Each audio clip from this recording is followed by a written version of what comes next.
Kita masih berbagi dengan Anda, Smart Listener, dan selamat malam untuk Anda yang baru bergabung. Senang bisa menyapa Anda dimanapun Anda berada. Program Indonesian Strong From Home kami hadirkan untuk Anda setiap Selasa malam dari pukul 20 hingga 22 waktu Indonesia Barat. Dan Anda bisa mendengarkan program ini tentunya melalui Smart FM Jakarta di 95.9, atau juga Anda bisa bergabung di seluruh jaringan Smart FM Network. Anda bisa bergabung di Makassar, Manado, Banjarmasin, Balikpapan, Semarang, Surabaya, Jakarta tentunya, dan juga melalui Smart FM Palembang, Medan, dan Pekanbaru. Juga Anda bisa berbagi di beberapa sindikasi, website, dan juga streaming kami. Bisa Anda manfaatkan untuk bisa mendengarkan banyak informasi dari pembicara-pembicara kami, dan salah satunya adalah Ayah Edi yang sedang berbagi dengan Anda saat ini.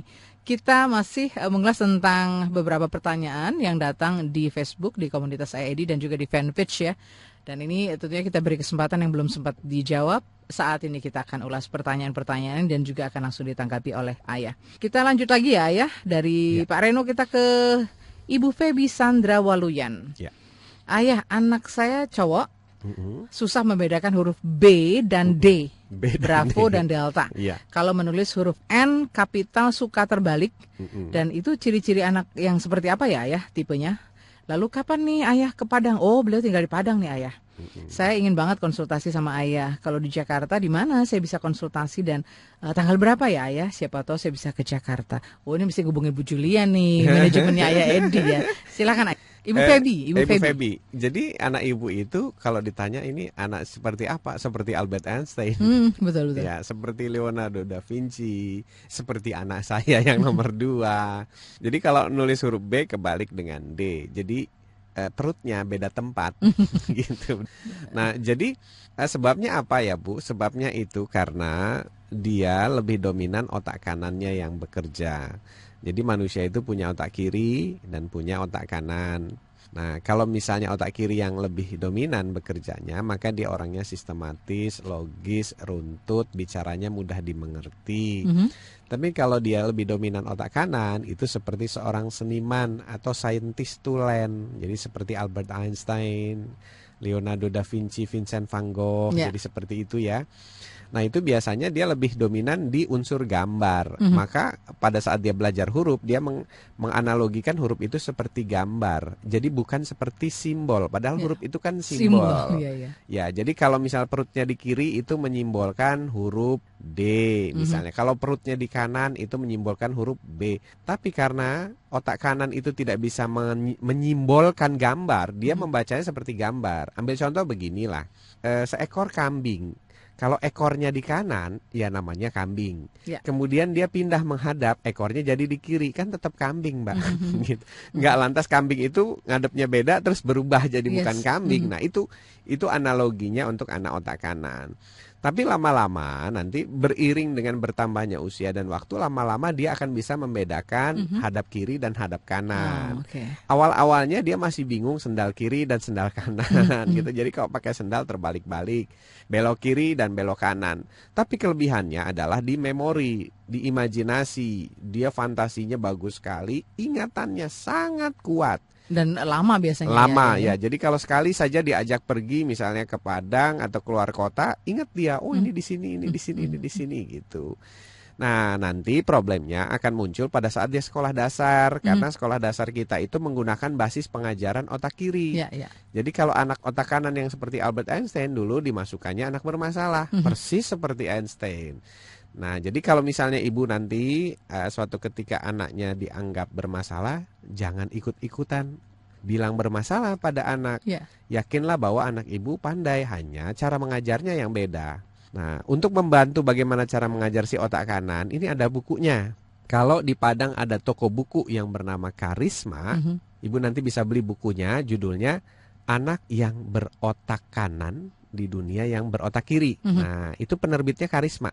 Hanya ada di toko buku Karisma. Jadi kalau main-main ke Jakarta, cari toko buku Karisma dan cari buku itu. Nanti ibu bisa paham tuh mulai dari cara menulis, kesalahan-kesalahan tulisan dan sebagainya itu persis cocok gitu. Nah, jadi kita nanti nggak terbawa emosi karena kan selama ini orang tua emosi menganggap anak ini bodoh gitu. Mungkin karena kita tadi kurang informasi ya, jadi sehingga ini kok jadi terlihatnya aneh begitu. Terlihatnya lemot, ketinggalan, susah diajari. Padahal ini adalah tipe-tipe anak jenius, Bu, dan itu banyak zaman sekarang. Betul. Jadi Tuhan tuh ngasih bibit jeniusnya banyak zaman sekarang. Tapi karena orang Indonesia banyak yang nggak tahu, guru Indonesia ngajarnya nggak tahu, akhirnya yang jenius ini dibilang bermasalah dan akhirnya diterapi. Dan jadilah mereka benar-benar bermasalah. Padahal ketika kita melihat sesuatu yang mungkin berbeda dari yang biasa kita lihat, maka itu perlu diobservasi ya lebih jauh ya, perlu kita lihat lebih dalam begitu ya. Iya, persis. Mesti dipelajari lebih jauh, diobservasi dan ditemukan caranya. Jadi bukan dijustifikasi lantas diterapi menjadi anak bermasalah. Ini yang saya tolong ya, banyak anak-anak yang seperti inilah yang pada akhirnya kami undang untuk ikut program observasi agar orang tuanya belajar bagaimana bisa mengasuh anak ini secara tepat, baik mendidik ataupun mengajar. Betul. Begitu, kira-kira. Ayah ini menarik bicara soal observasi. Banyak sekali yang tanya ke saya, Mbak, kalau observasi boleh nggak misalnya cuma neninya atau mungkin cuma neneknya, omanya, eyangnya gitu ya. Dan itu waktunya boleh nggak cuma 1 hari? Saya bilang waktu yang paling tepat itu minimal saja 2 minggu begitu. Dan memang harus terus-menerus di situ. Awalnya 1 bulan, Mbak. Betul, awalnya 1 bulan dan ini juga mungkin disesuaikan lagi di-press lagi. Dan ini ternyata saya bilang bukan hanya tentunya neni yang perlu tahu atau juga neneknya, tetapi orang tua juga kehadirannya penting di situ karena kan yang langsung bersentuhan orang tua ya. Iya, yang diberi tanggung jawab langsung oleh Tuhan tuh orang tua ya. Jadi nenek itu hanya supporting. Betul. Nenek itu ya namanya neni ya. Kalau di kita kan disebutnya asisten ya. Betul. Asisten itu pendukung kan, ya. Iya, yang membantu tuh assist gitu. Jadi pemain utamanya ya perlu tetap orang tua gitu yang perlu tahu dan perlu meluangkan waktu tadi untuk bisa tahu ya. Kalau sehari kita nggak dapat apa-apa ya Mbak, karena anak-anak itu kan kalau di lingkungan baru dia belum ngeluarin originalnya, belum keluar apa. Aslinya. Iya. Ya. Biasanya itu baru muncul di akhir minggu atau di awal minggu kedua. Nah nanti di awal minggu kedua sampai akhir minggu kedua kita lihat konsistensinya, bener ini nggak aslinya.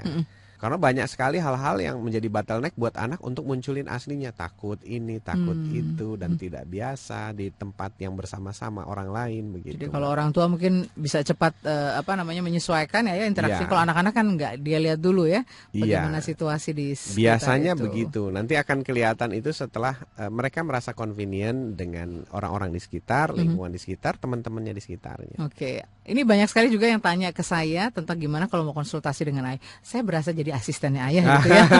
Padahal sebenarnya asisten ayah itu banyak. Ada Bu Julia salah satunya ya dari manajemen ayah. Nah ini ayah kan banyak yang suka diskusi. Mbak, kalau saya datang ke Smart FM kan waktu terbatas tuh kalau buat konsultasi atau bertanya. Nah sebaiknya gimana ya gitu. Gimana saya bisa mendapatkan informasi kapan bisa ketemu langsung dan katakan tadi mengatur waktu ya. Menemukan schedule yang tepat. Nah begini. Tergantung ya, apakah kita personal atau tidak. Kalau personal biasanya, kalau anaknya itu masih di bawah SMP, itu akan dianjurkan ikut program observasi. Karena dia masih belum bisa diajak dialog dan mengekspresikan diri secara persis apa yang kita inginkan. Tapi kalau sudah SMP, SMA itu bisa konsultasi pribadi.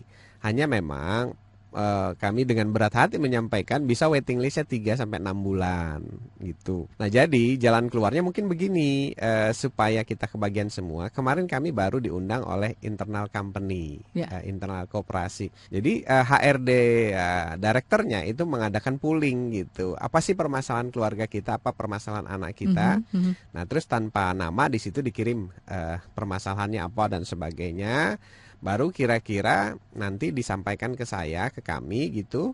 Nah diundang kira-kira tema yang cocok apa. Nah karena permasalahannya saking banyaknya, baru minggu lalu lah saya diundang. Akhirnya judulnya menjadi dialog parenting. Oke. Ya parenting dialog. Jadi saya memberikan opening. Kemudian nanti akan muncul tanya jawab dan sebagainya. Dan acaranya itu ya selalu ya biasanya sampai jam 5 itu sampai jam 6 molor. Kemarin kami sampai diusir ya. Karena ruangannya mau dipakai lagi. Betul. Saya udah pernah ikut ayah beberapa waktu ini saya juga perlu mengamankan ayah gitu ya, karena seringkali juga bukan tidak ingin ini ayah diskusi di situ, tetapi memang itu butuh waktu sendiri dan itu memang perlu katakanlah tadi satu ruang khusus untuk bisa diskusi ya. Iya, dan kadang-kadang kan orang ada yang misalnya bilang begini, kalau rame-rame saya nggak enak. Sebenarnya nggak perlu nggak enak.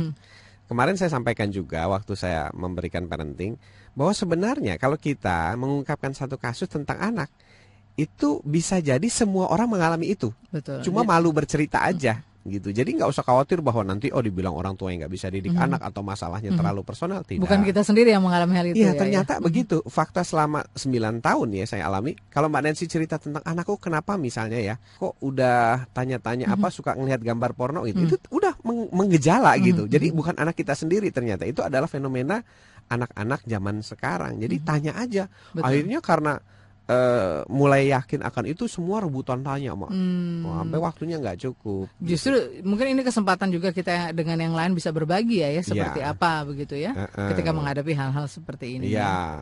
Nah kalau terlalu personal untuk diungkapkan ya mungkin kita bisa secara pribadi cari waktu sendiri khusus begitu ya, face to face. Sisanya ke Smart FM. Okay.